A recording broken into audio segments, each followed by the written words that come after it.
Hey there, Horne-Ellstrom here. Welcome to day 1541 of What Shipped You Now, documenting the journey and sharing experiences both offline and online with respect primarily to business, as I am growing and supersizing my business and helping other people to do the same.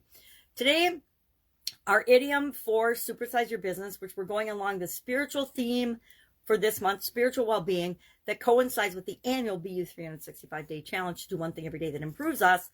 It was act of God, or is act of God. And I defined that, shared where it came from, how it's been around, how lawyers and insurance companies use it, how we need to buy insurance to protect ourselves with respect to acts of God.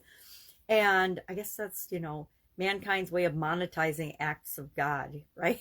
It's always a way to monetize everything, apparently. But I shared the 12 biblical principles that you can use to supersize and build your business.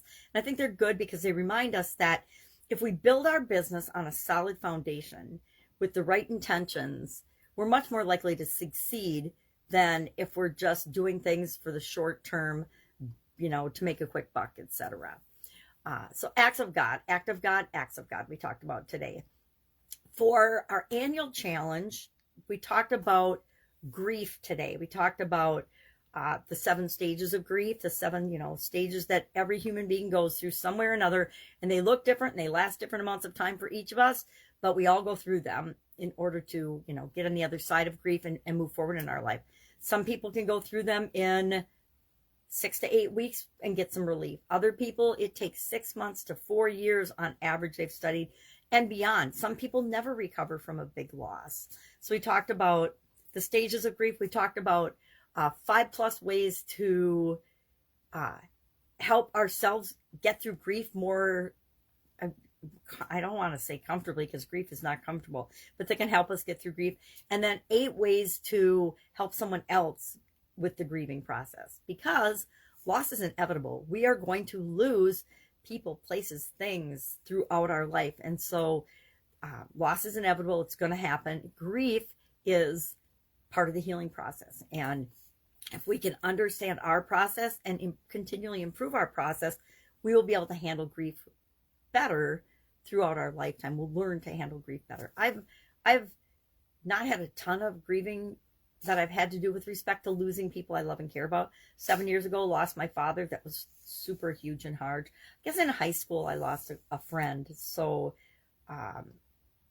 maybe younger, I had an opportunity, but it wasn't somebody, like, it wasn't my best friend, but a friend. And I guess in 8th grade too, we lost a friend.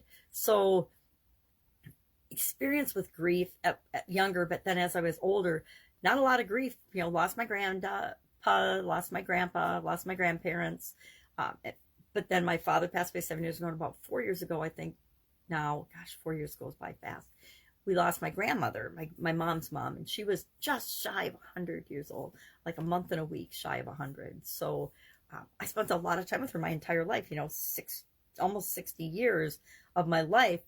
My grandma was a part of my life. And so the grieving process, I will admit, the grieving process and grief never goes away. There's certain feelings and experiences that never leave us. They're always with us. We can end the grieving process, but we still will always have grief that we feel along the way. It's like when you get your teeth whitened with that Zoom, all of a sudden you'll be going about your business, you'll get a zap in the head because you'll feel like air going through your teeth.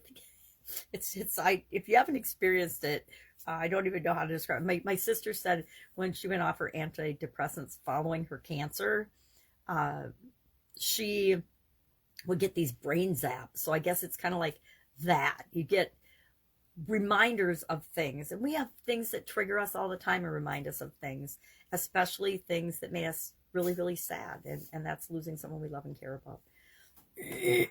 So I am beating myself up a little because for 2 days in a row now, I have said the day that I am doing the idiom, that I'm sharing the idiom, and I don't know why. I guess it's kind of like a Freudian slip, right? There's certain things that you do and do not want to say on your videos to make them more applicable to other days, other months, other times of the year.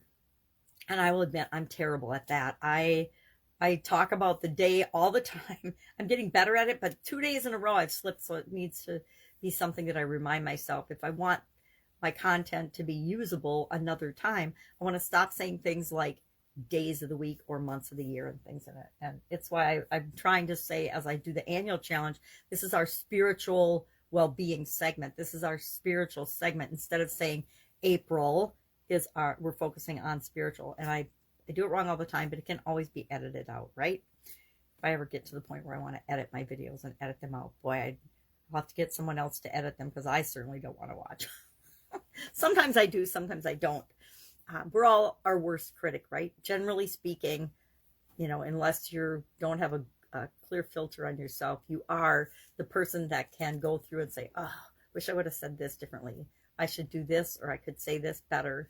And that's how we learn, right? We learn and grow by doing that.